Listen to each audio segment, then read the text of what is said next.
Buenos días. Continuamos nuestro taller de conocimiento de la Virgen María. Hoy en la sesión 5 vamos a profundizar una verdad que es muy conocida y muy repetida, que la Virgen María es la nueva Eva. Pero a la luz de los escritos de la sierva de Dios Luisa Picarreta y también de la Sagrada Escritura, vamos a profundizar por qué se le llama la nueva Eva.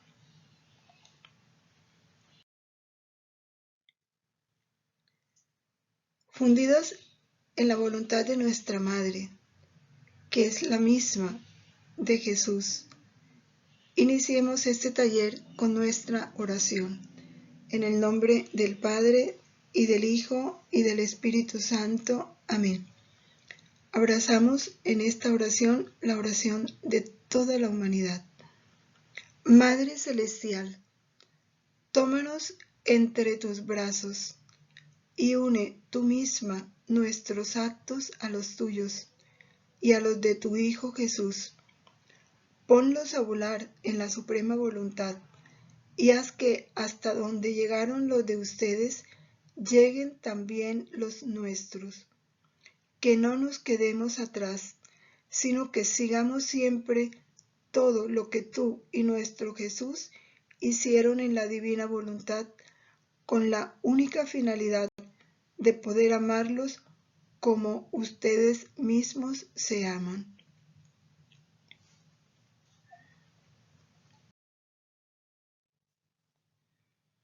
Venid, santos ángeles, tocad la frente de quienes leemos los escritos de la sierva de Dios Luisa Picarreta, para sellar en nuestras frentes el Espíritu Santo, y así infundir en nosotros la luz para que podamos comprender las verdades y el bien que estos escritos contienen. Luz de la sabiduría eterna, revélanos el gran misterio de Dios Padre y Dios Hijo, unidos en un solo amor. Amén. Luisa, pequeña hija de la divina voluntad, continúa en medio de nosotros, viviendo, difundiendo y enseñándonos a vivir en el reino de la divina voluntad. Amén. Gloria al Padre, al Hijo y al Espíritu Santo, como era en el principio, ahora y siempre, por los siglos de los siglos. Amén. En el nombre del Padre, y del Hijo, y del Espíritu Santo. Amén.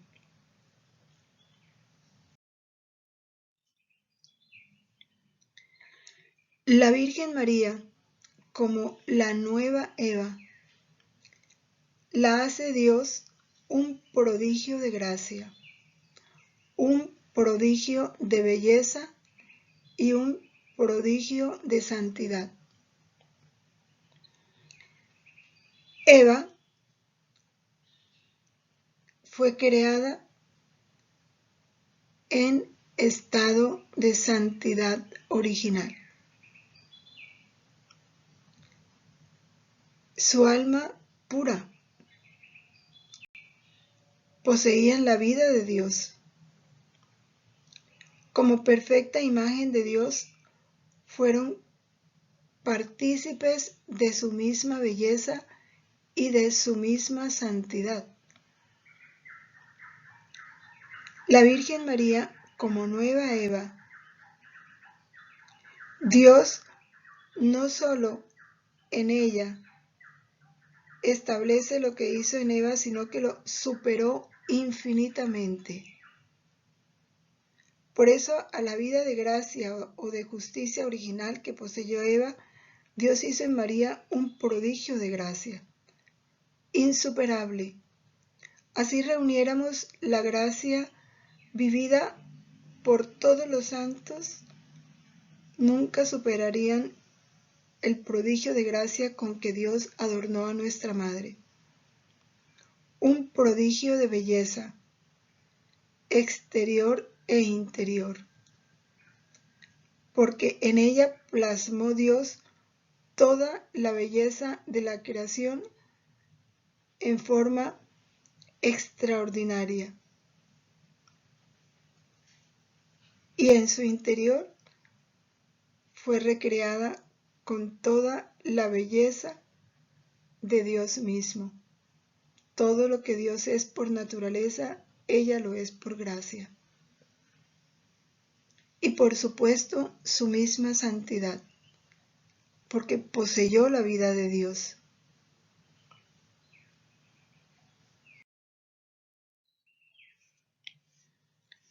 Dice Jesús en el volumen 16, que así como la primera mujer, una sola criatura, tuvo el inicio del mal, y por medio de ella se formó el germen de la ruina de todas las generaciones. También tenía que ser por medio de una mujer, una criatura celestial, la que iniciara el bien, la que pusiera en relación la voluntad de Dios, la voluntad de su Creador, la voluntad divina, con la voluntad humana. Tenía que ser una mujer que reparara la ruptura que había provocado la primera mujer, que fue Eva. La Virgen María, como segunda Eva, dijéramos, realizó en ella todo lo que Eva debió haber hecho y no hizo. Eva fue el inicio del mal, María fue el inicio del bien. Eva, con su desobediencia, formó el germen de la ruina de todas las generaciones. La Virgen María, con su donación total, con la unión de su voluntad con la de Dios, reparó esa primera ruptura que hizo Eva cuando se apartó de la voluntad de Dios, y al apartarse de la voluntad de Dios, apartó con ella a todas las generaciones que dependían de ella.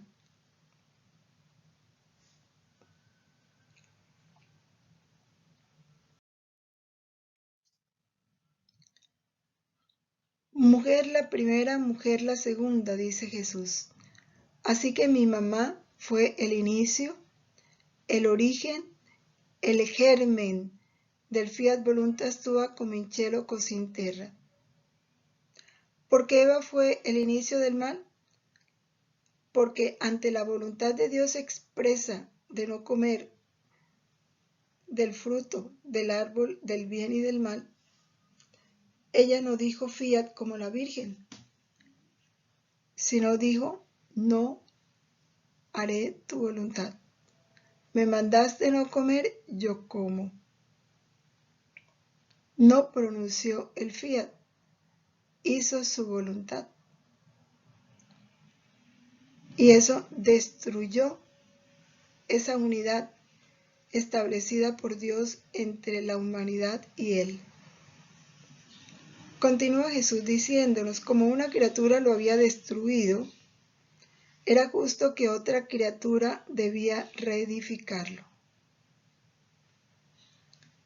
Y tenía que ser una mujer.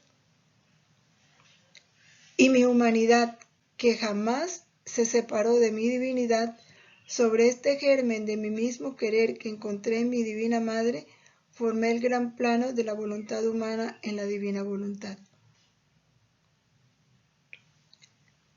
Dios constituyó a Eva madre de todos los vivientes. En el decreto de la redención, la segunda persona de la Santísima Trinidad tenía que, como hombre, venir a reedificar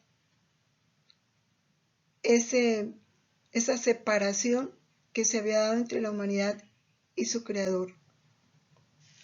Pero para venir como hombre tenía que venir de una mujer, tenía que tener un cielo en donde establecerse.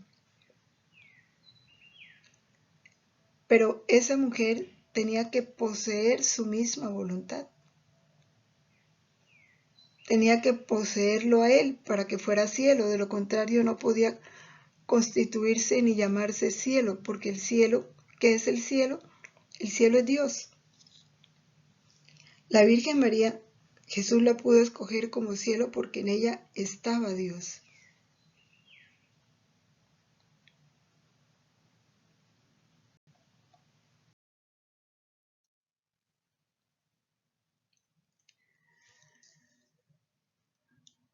Continúa Jesús en el volumen 14. Dice: yo, Verbo eterno, amando con un amor eterno a este hombre, decretamos entre las divinas personas que tomara carne humana para venir a salvarlo y volver a unir las dos voluntades separadas. Pero ¿dónde descender? ¿Quién debía ser aquella que debía prestar su carne a su Creador? He aquí por qué elegimos una criatura, y en virtud de los méritos previstos del futuro Redentor, fue exenta de la culpa de origen. Su querer y el nuestro fueron uno solo. Bien importante esto. Fue esta celestial criatura la que comprendió la historia de nuestra voluntad. Aquí hay un punto interesante que cuando sea conocido vale la pena profundizar. ¿Dónde descender? Ya el decreto de la redención se estableció entre las divinas personas. Ya estaba decidido que la segunda persona de la Santísima Trinidad tenía que descender a salvar al hombre. ¿Y cómo lo iba a salvar? Tomar una voluntad humana como hombre, como criatura, para hacer lo que Adán no hizo. Mantener esa voluntad humana sometida a la voluntad del Creador. Por eso Jesús es el nuevo Adán. Pero iba a descender como segunda persona de la Santísima Trinidad, como hombre Dios. Y como decíamos, necesitaba algo digno donde descender. Y lo único digno de Dios es lo divino. Entonces, ¿dónde iba a descender Jesús? ¿Dónde iba a encontrar eso divino que él necesitaba para descender? ¿En cuál criatura podía él descender para tomar carne humana de ahí? Formar su humanidad para encarnarse. Entonces Dios hace el portento de crear la Inmaculada Concepción. ¿Y cómo hace para crearla? Si todas las criaturas veníamos con la mancha del pecado original, privados de la gracia, privados de la vida divina. Y Joaquín y Ana participaban de estas consecuencias del pecado original. Tanto que cuando ellos murieron siendo tan santos no pudieron entrar al cielo, tuvieron que esperar la resurrección de Cristo. Pero ¿qué hace Dios en su infinita omnipotencia, sabiduría y amor? Porque es que es una manifestación de amor grandísima. Como en el acto único y eterno de Dios todo es. No hay pasado ni futuro y todo está en plenitud. Allí estaban, aun cuando en el tiempo no se había dado todavía la redención, pero en el acto único y eterno de Dios ya estaba toda la vida de Jesucristo, desde su encarnación, hasta su ascensión al cielo. Entonces, la Santísima Trinidad toma de manera anticipada, por eso dice, los méritos previstos, de manera anticipada toma todos esos méritos de la vida, pasión, muerte y resurrección de Jesús y se los aplica a ese germen que está siendo concebido por la unión de Joaquín y de Santa Ana. Y al aplicarle todos los méritos previstos de la vida, pasión, muerte y resurrección de Jesús, ella queda concebida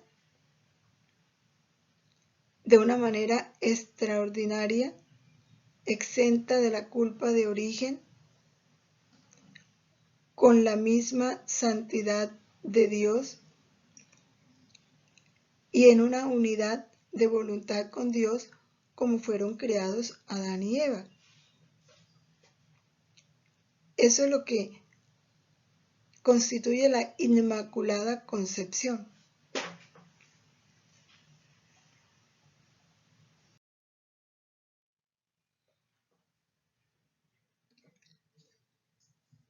Y no solo la creó exenta de la culpa original, sino que desde el momento de su concepción la Virgen fue dotada de todos los dones de sabiduría, tanto que era consciente. Desde que fue concebida era consciente de todo. No como nosotros que venimos a adquirir la conciencia a los 2, 3, 4 años. El uso de razón, no, la Virgen fue dotada de uso de razón desde que fue concebida. Por eso Dios le cuenta la historia de su voluntad. Le cuenta el objetivo de él sobre el hombre, que era hacer del hombre una morada suya, donde él reinara en una unidad de voluntad para poderle dar al hombre todo lo que él es, porque la razón de ser de la unión de nuestra voluntad con la de Dios es poder darle la oportunidad a Dios de darnos todo lo que él es, participarnos de todo.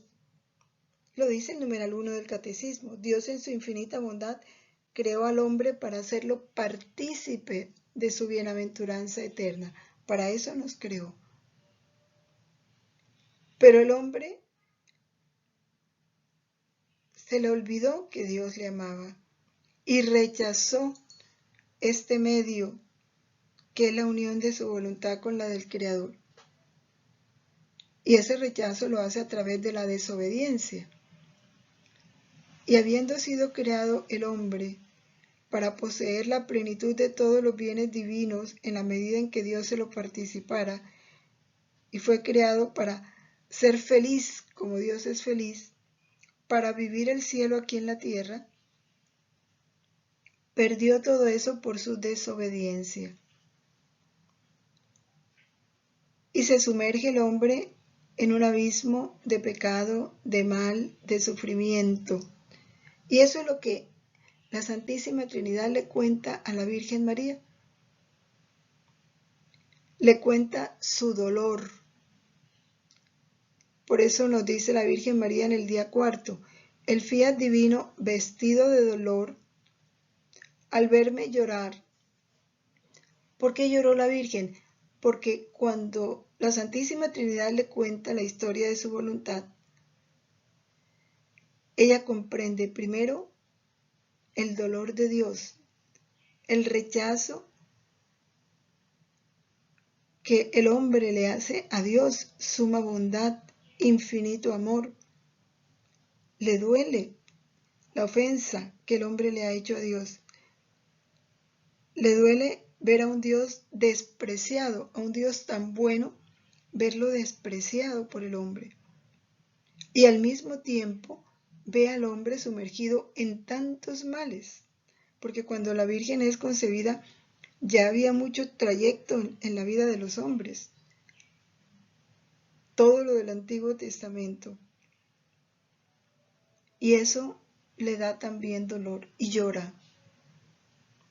Y Dios viéndola llorar, la somete a la prueba, como fue probada Eva, porque Dios a Adán y Eva los somete a una prueba de confianza en su amor, que se tenía que manifestar en la obediencia, porque la obediencia a la voluntad de Dios siempre es una manifestación de confianza en Él, de saber que todo lo que Él nos dice es amor y lo hace por amor. Y al Dios decirle a Adán y a Eva que no comieran del fruto del árbol del conocimiento del bien y del mal, lo hacía por amor y para bien. Pero ellos no lo creyeron así, le creyeron más al espíritu del mal, que les dijo que Dios les decía eso porque si comían iban a ser iguales a Él, pues ya Dios los había hecho partícipes de todo lo que Él es. Pero ellos no superaron la prueba. Entonces Dios somete a la Virgen a una prueba, porque tampoco a Dios le gustan las cosas forzadas. Y Dios quería que la Virgen la había creado en una unidad de voluntad con Él y que ella libremente escogiera permanecer o no. Y por eso le dice, no te pido un fruto como se lo pedía Adán, no, te pido más bien tu voluntad. Tú la tendrás como si no la tuvieras. Aquí está la clave, la tendrás como si no la tuvieras, o sea, no te lo voy a quitar. Tú mantendrás tu voluntad, pero esa voluntad debe permanecer como si no existiera, bajo el dominio de mi voluntad divina, que será tu vida.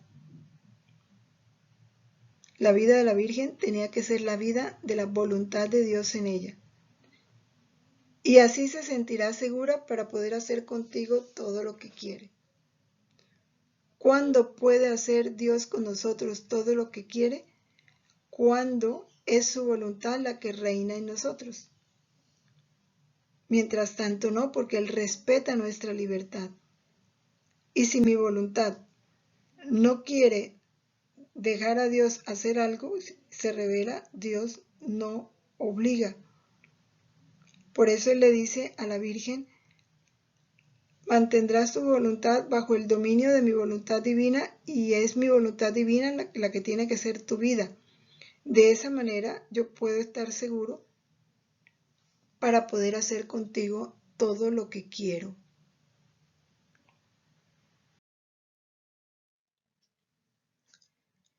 ¿Qué hizo la Virgen? De una vez tomó su voluntad y la puso a los pies del trono y abrazó con amor, con fe, con confianza el fiat de su Creador, cualquiera que fuera. Por eso los 3 primeros actos que la Virgen realizó fue, primero, atar su voluntad a la de su Creador. Segundo, ofrecerse a sufrir cualquier sacrificio, cualquier sufrimiento, con tal de que esa voluntad de Dios reinara en ella. Y tercero, en nombre de todos nosotros, hizo un recorrido por todo el universo para darle a Dios gracias por tanto amor manifestada en la creación. De esta manera, la Virgen abraza el fiat de su Creador, abraza esa voluntad divina. Y al abrazarla, formó en ella ese germen del fiat eterno. Sembró en ella la semilla de ese fiat. Y a través de esa semilla podía darnos a todos la salvación, la santidad y el bienestar. Una semilla que iba a crecer y a ser fecunda en ella.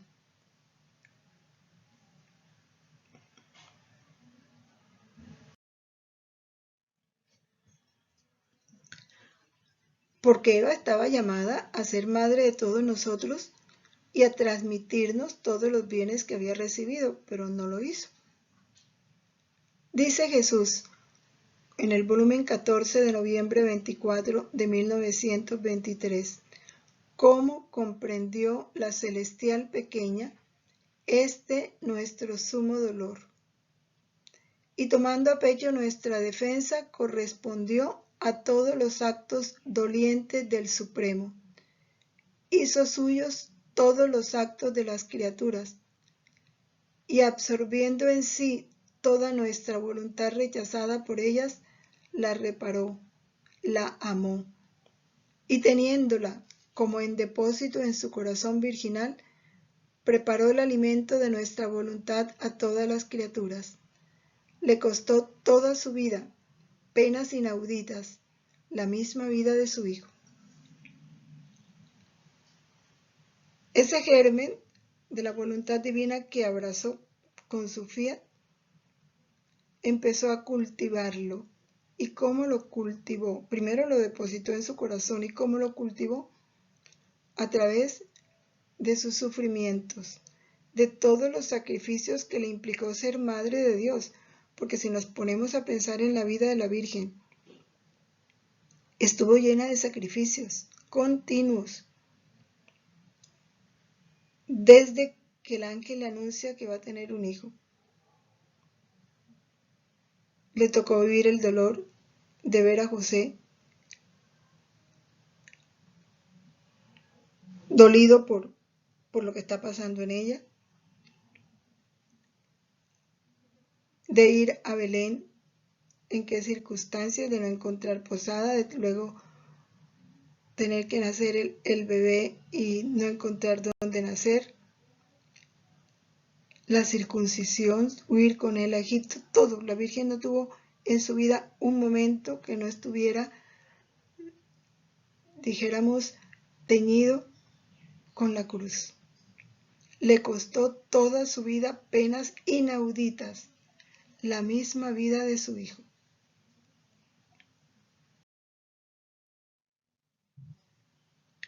Sin embargo, la Virgen, después que Dios le somete a la prueba y ella triunfa sobre la prueba y Dios le encomienda que sea su secretaria, que sea la pacificadora, la que ponga paz entre la voluntad humana y la divina y que se encargue de la salvación del género humano, son las misiones que Dios le da. Ella dice, me sentía dueña de su voluntad divina, dueña de la santidad del mismo Dios, dueña de su amor, de su belleza, de su potencia, de su sabiduría, de su bondad divina. ¿Por qué la Virgen se sentía dueña y reina de todo? Porque experimentó en sí misma ese darse Dios totalmente, porque ese ha sido siempre el fin de Dios, darnos, pues nos creó para hacernos partícipes de su bienaventuranza eterna. ¿Qué es la bienaventuranza? La felicidad. Para eso nos creó. Pero como nuestros primeros padres se separaron de Él y nosotros heredamos esa ruptura, no podíamos experimentar esto. La Virgen sí, desde que fue concebida, empezó a experimentar ese volcarse de Dios en ella. Y por eso se sentía dueña de todo lo de Dios. Se sentía reina, porque Adán y Eva fueron creados reyes de toda la creación. No me sentía extraña en la casa de mi Padre Celestial. Disfrutaba de su paternidad, de la suprema felicidad de ser su hija fiel. Esto es lo que Dios quiso siempre para nosotros, que lo sintiéramos Padre, que gozáramos con todo lo que Él nos da. Crecí sobre sus rodillas paternas. Yo no conocí otro amor ni otra ciencia que la que me suministraba mi Creador. No había necesidad del primer mandamiento, siendo Dios amor y comunicándonos Él su amor, no había necesidad del primer mandamiento. ¿Acaso un niño tiene necesidad de que el padre le diga tienes que amarme?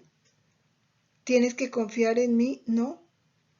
La confianza en el bebé brota de esa relación permanente con la madre y con el padre. Y por eso para un niño los padres son todo. Ellos creen en lo que le dicen sus papás, se dejan guiar por sus papás porque están seguros del amor de sus padres. Esa actitud es la que el hombre tenía que mantener. Pero todo eso se perdió por el pecado, pero en la Virgen sí se mantuvo. Por eso creció sobre sus rodillas paternas. Por eso no conoció otro amor, vivió el primer mandamiento en plenitud. Amar a Dios sobre todas las cosas, conocer y amar a Dios, para eso fuimos creados. Y la Virgen no tuvo otra ciencia sino la de conocer a Dios, la que le suministraba a Dios mismo. No le interesó más. Dios se le manifestaba y fue su maestro.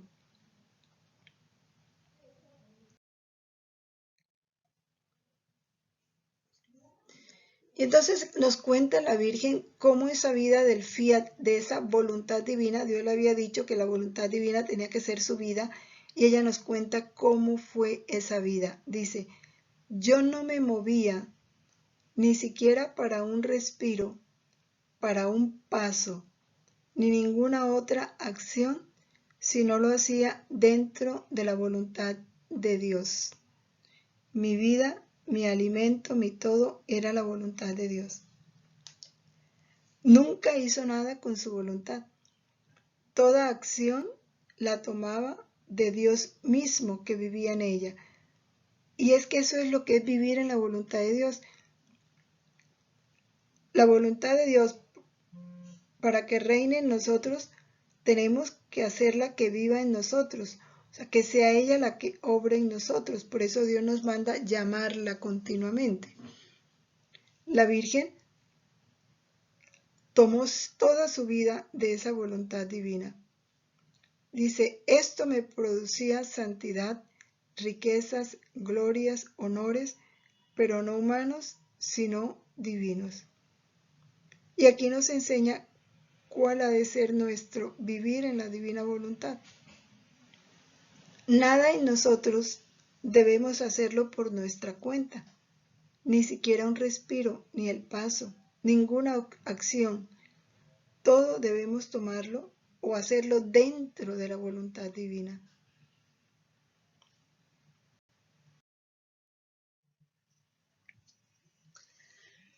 En Génesis 3:20 nos dice, el hombre llamó Eva a su mujer porque ella sería la madre de todo ser viviente. Y de hecho de Eva pues surgió la humanidad. Pero perdió el derecho de ser nuestra madre, porque nuestra verdadera madre es la Virgen, la nueva Eva. Los bienes que Eva recibió para transmitírnoslos a nosotros, como es el don de la divina voluntad, porque en ella ese don estuvo antes del pecado original. En Adán y Eva estuvo ese don, lo perdieron. Al perderlo ellos, pues hicieron que nosotros lo perdiéramos. Mientras que la Virgen María, la nueva Eva, al recibir ese don y al ser constituida por Dios Madre de todos nosotros, ella sí conservó su responsabilidad de madre, la mantuvo y como tal se hizo poseedora de nuestros bienes y es ella la que nos comunica esos bienes. Así lo dice Jesús en el volumen 19. El derecho de nombre de madre para ella es connatural, está hablando de la Virgen. Es sagrado porque con abrazar todos los actos de las generaciones, sustituyéndose por todos, ella se encargó, lo primero que hizo fue darle a Dios gracias en nombre de todos nosotros. Sucedió como si a todos los hubiese parido a nueva vida desde sus entrañas maternas, desde que fue concebida. En ella entramos nosotros y todo lo hizo a nombre de nosotros y en favor nuestro. Por eso lo dice Jesús. Sustituyéndose por todos, sucedió como si a todos los hubiese parido a nueva vida desde sus entrañas maternas.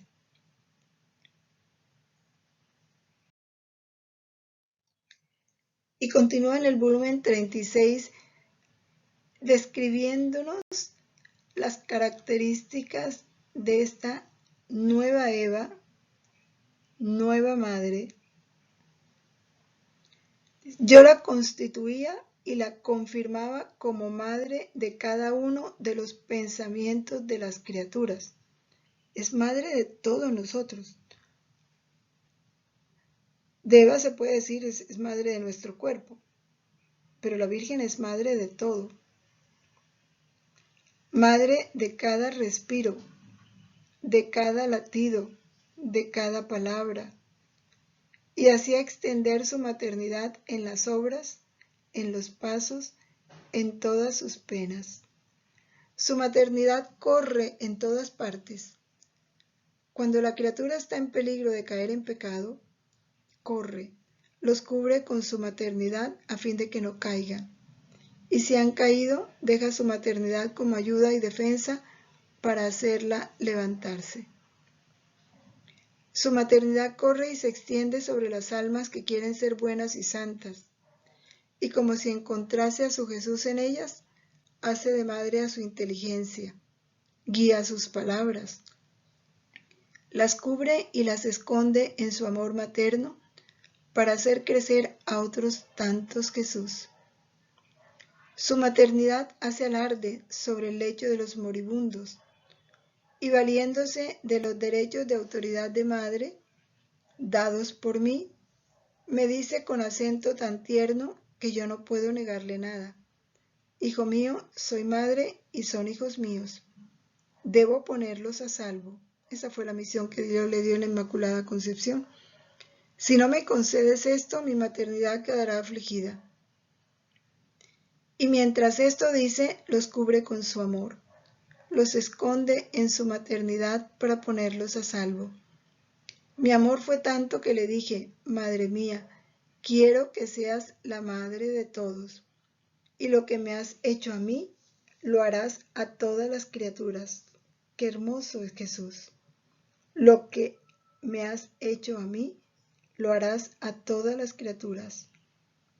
Tu maternidad se extienda en todos sus actos, de modo que a todos los veré cubiertos y escondidos en tu amor materno.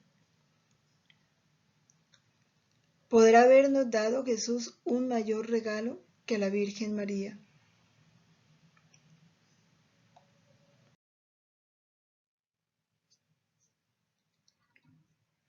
Y continúa Jesús. Así que a todos amamos en ella. Jesús nos metió en ella para amarnos en ella. Porque es que fuera de ella no podía amarnos porque nos veía feos, indignos. Nos metió en ella para amarnos en ella. Dios nos ama en María. A través de su belleza no nos parecen más feas. Nuestro amor no estaba más restringido en nosotros, sino difundido en el corazón de una criatura tan santa que comunicándole nuestra paternidad divina y amando a todos en ella, adquirió la maternidad divina para poder amar a todos como hijos suyos, generados por su Padre Celestial. En cuanto sentía que nosotros amábamos a todas las criaturas en ella, así sentía que nuestro amor formaba la nueva generación de todo el género humano en su corazón materno. Y aquí queda más claro esta nueva madre, la que perdimos en Eva, porque Dios en María formó esa nueva generación.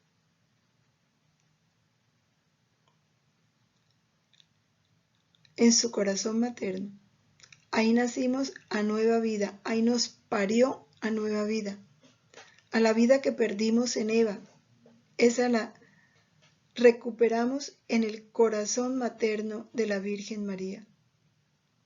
Allí se formó esa nueva generación llamada a ser divina, a ser y vivir una santidad divina. Porque Eva, con su pecado, nos cerró las puertas del cielo y nos abrió las puertas del infierno. La Virgen, con su fiat, con aceptar esa unión de voluntades y mantenerla, nos parió a una santidad divina, a una nueva vida.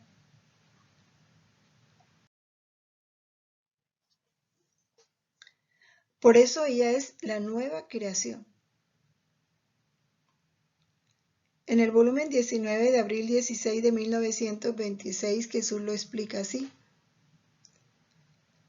Nos dice a todos con Luisa: ¿dónde podrás encontrar tú un ejemplo más bello, una imagen más perfecta del vivir en mi querer, sino en la creación? Toda la creación vive perfectamente la voluntad de Dios. La creación es modelo de ese vivir en la voluntad de Dios. Pero dice Jesús, lo que sobrepasa a todos es mi mamá. Porque si toda la creación vive perfectamente la voluntad de Dios, la Virgen María, que supera la creación, lo hace aún mejor. Ella es el nuevo cielo, es el sol más fulgurante, es la luna más brillante, es la tierra más florida. Todo encierra en sí. Y si cada una de las cosas creadas encierra la plenitud de su bien recibido por Dios, mi mamá encierra todos los bienes juntos. En ella están todos los bienes de la creación. Porque dotada de razón y viviendo mi voluntad íntegra en ella, la plenitud de la gracia, de la luz, de la santidad, crecía a cada instante. Porque la Virgen, nada en ella fue estático, todo fue dinámico, todo iba creciendo de plenitud en plenitud. Cada encuentro con Dios eran mares, torrentes de gracia, de felicidad, de santidad, de bondad, de belleza que ella recibía. Por eso dice Jesús, todo, la gracia, la luz, crecía a cada instante. Cada acto que hacía eran soles, estrellas que mi querer formaba en ella. Así que sobrepasó a toda la creación. Por eso es una nueva creación. Superó a toda la creación. ¡Qué grande es la Virgen! Por más que tratemos de entender en nuestra mente la dimensión de santidad, de belleza, de gracia que ella alcanzó, nunca podremos siquiera vislumbrarlo. Ella crecía de plenitud en plenitud. Mi voluntad íntegra y permanente en ella hizo la cosa más grande y consiguió el suspirado Redentor. Por eso María es la nueva creación. Ella la sobrepasó.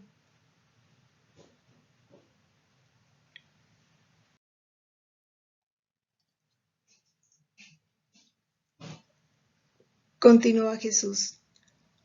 Por eso mi mamá es reina en medio a la creación, porque sobrepasó todo, y mi voluntad encontró en ella el alimento de su razón, que íntegra y permanentemente la hacía vivir en ella.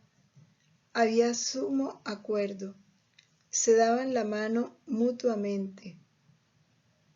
No había fibra de su corazón, palabra, pensamiento, del cual mi voluntad no poseyera su vida. Todo todo en ella tenía origen en la voluntad de Dios. Todo en ella era fruto de la vida divina. ¿Qué cosa no puede hacer un querer divino? Todo. No hay potencia que le falte, ni cosa que no pueda hacer. Por eso se puede decir que todo hizo, y todo lo que los demás no pudieron hacer, ni podrán hacer todos juntos, lo hizo ella sola. Porque ella también vivió la vida de cada uno de nosotros. Porque cuando ella es concebida, Dios nos concibe en ella. Y ella nos asume a todos y vive a nombre de todos la vida divina. Por eso dice Jesús aquí, hizo todo lo que los demás no pudieron hacer, como Jesús, y lo hizo para darle al Padre la gloria que no le dábamos, reparar las ofensas que hacíamos al Padre.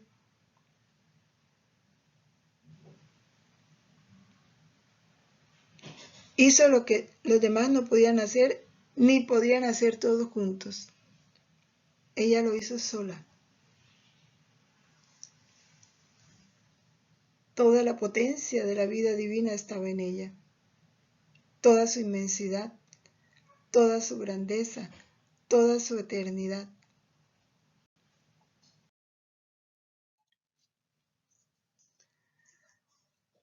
Jesús también nos enseña algo muy interesante. En el volumen 19 de mayo 6 de 1926, dice, mi mamá vino al mundo después de 4000 años. Sin embargo, es la primera criatura ante Dios, antes que Adán y Eva. Pudiéramos decir, no, las primeras criaturas fueron Adán y Eva. En el orden cronológico, fueron los primeros creados, los primeros que ocuparon esta tierra. Pero ante Dios no. Ante Dios la primera criatura es la Virgen María. Y Jesús, el nuevo Adán. Dice, mi mamá vino al mundo después de 4000 años. Sin embargo, delante de Dios fue primero que Adán. Sus actos, su amor, están en el primer orden de las criaturas. Así que sus actos están primero que todos los actos de las criaturas, porque fue ella la más cercana a Dios, vinculada con los vínculos más estrechos de santidad, de unión y de semejanza. Y con el vivir en nuestro querer, sus actos se volvían inseparables de los nuestros. Y como son inseparables, se vuelven los actos más cercanos como cosas connaturales a su Creador. Y es que igual pasa con las almas que viven en la divina voluntad. Son las primeras, ocupan los primeros lugares, porque son las más cercanas a Dios. He ahí lo grande que es que Dios nos esté dando a conocer este reino de la voluntad de Dios y nos esté llamando a vivir en ellos. Es un privilegio, es una gracia, pero también es una gran responsabilidad.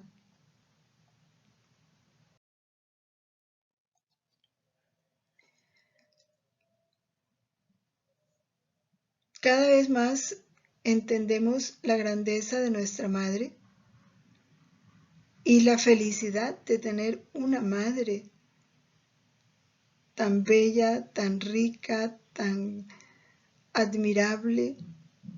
Eso es un orgullo, es una gracia que tenemos que aprovechar.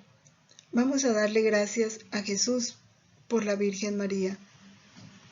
Dulce Jesús mío, unido estrechamente a ti, quiero darte el testimonio de mi amor, de mi agradecimiento y de todo lo que la criatura está en deber de hacer para contigo, por haber tú creado a nuestra Reina y Madre Inmaculada, la más bella, la más santa, un portento de la gracia, por haberla enriquecido con todos los dones y también por haberla hecho Madre nuestra. Esto lo hago a nombre de todas las criaturas, pasadas, presentes y futuras. Quiero tomar cada acto de criatura, cada palabra, cada pensamiento, cada latido y cada paso, y en cada uno de ellos decirte que te amo, te doy gracias, te bendigo, te adoro por todo lo que has obrado en tu Madre Celestial y Madre nuestra. Amén. Bueno, antes de terminar el taller, era algo que debía haber hecho al comienzo, pero lo olvidé, me disculpan. A mí me parece importante invitarlos a reflexionar en esto.